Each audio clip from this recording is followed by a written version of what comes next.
നമ്മുടെ മൈൻഡിലൊരു പ്രശ്നം ഉണ്ടാകുമ്പോൾ ആ പ്രശ്നമായി റിലേറ്റഡ് ആയിട്ടുള്ള കോഡ്സ് വരിക, വീഡിയോസ് വരിക, അതൊക്കെ നിങ്ങൾ കാണാറുണ്ടല്ലേ.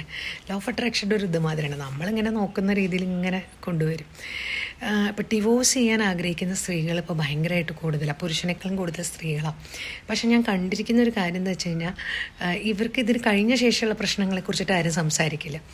എവിടെയും അവരൊരു ഈ പറഞ്ഞ മാതിരി മര്യാദയ്ക്കൊരു ഏണിങ് ഉണ്ടായിരിക്കണം, ജോലിയും കാര്യങ്ങളും അല്ലെങ്കിൽ പിടിച്ചിക്കണം. എന്നാലും പലയിടത്തും പോകുമ്പോൾ നമ്മൾ പലർക്കും ഇതിന് ശേഷം ചില ആൾക്കാർക്ക് വേണ്ടി ജോലിയും കാര്യങ്ങളൊക്കെ നോക്കുമ്പോൾ എങ്ങനെയാണ് കിട്ടുമോ, ആളെങ്ങനെയാണ്, ഇങ്ങനത്തെ രീതിയിലുള്ള ചോദ്യം ചോദിക്കുന്ന ഒരുപാട് മനുഷ്യരെ നമ്മൾ കണ്ടിട്ടുണ്ട്. അപ്പം ഈ സ്ത്രീകൾക്ക് കൊടുക്കാൻ നിൽക്കുകയാണെങ്കിൽ ഇതൊരു പ്രാരബ്ധമാവുമോ, തലയ്ക്ക് ബുദ്ധിമുട്ടാവുമോ, കാണാൻ കുറച്ചും കൂടി ഇതാവുമ്പോൾ ഇനി ഇത് എങ്ങനെയാവും, അങ്ങനെ ചിന്തിക്കുന്ന സ്ത്രീകളെ ഞാൻ കണ്ടിട്ടുണ്ട്. അപ്പോൾ ഈ സ്ത്രീകൾക്ക് വീട്ടിൽ നിന്ന് അത്രയും സപ്പോർട്ട് ഉണ്ടാവും. പിന്നെ ചിലർക്ക് തോന്നും ആ ഫ്രീഡും കറക്കില്ല, അതൊന്നും എപ്പോഴും ശാശ്വതമല്ല. കാരണം അങ്ങോട്ട് കുറച്ചും കൂടി മുന്നോട്ട് പോകുന്തോറും പല പ്രോബ്ലംസും ഇവിടെ ഉണ്ടാക്കുമ്പോഴെങ്കിൽ ഈ സൊസൈറ്റി അങ്ങനെ നന്നായിട്ടൊന്നുമില്ല. അപ്പോൾ സൊസൈറ്റിയിൽ ഇത് എത്രമാത്രം വെൽക്കം ചെയ്യുന്നുണ്ടോ വെച്ചാൽ ഇപ്പോഴും കണക്കായിട്ട് തന്നെയാണ് ഞാൻ കാണുന്നത്.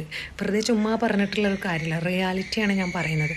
ഇപ്പോഴും ആൾക്കാരുടെ മനോഗതി ഭയങ്കര മോശം തന്നെയാണ്. ഡിവോഴ്സ് ചെയ്യുന്നത് അതുമാതിരിയല്ല, ആ സ്ത്രീയെക്കുറിച്ചുള്ള ധാരണകൾ, ഒറ്റയ്ക്ക് നിൽക്കുന്ന സ്ത്രീകളെക്കുറിച്ചുള്ള ധാരണകൾ, അല്ലെങ്കിൽ ഭയങ്കരമായിട്ട് അണിഞ്ഞൊരുങ്ങി ഒരു പെണ്ണ് പോകുമ്പോൾ ഈ ധാരണകളൊന്നും മാറ്റാൻ പറ്റില്ല. ഈ പുതിയ തലമുറയിലേക്ക് പോയാലും നമ്മളെ മാതിരിയുള്ള ആൾക്കാർ ഇഞ്ചെക്ട് ചെയ്ത വിഷം ഇപ്പോഴും ഉണ്ട്. ഞാൻ ഈ പറയുന്നത് ശരിയല്ലേ, വെറുതെ സുഖിപ്പിക്കാൻ കുറേ വർത്തമാനം പറഞ്ഞിട്ട് കാര്യമില്ല. റിയാലിറ്റിയിൽ നിന്നുകൊണ്ടാണ് ഞങ്ങൾ പറയുന്നത്, ഞങ്ങൾ കാണുന്ന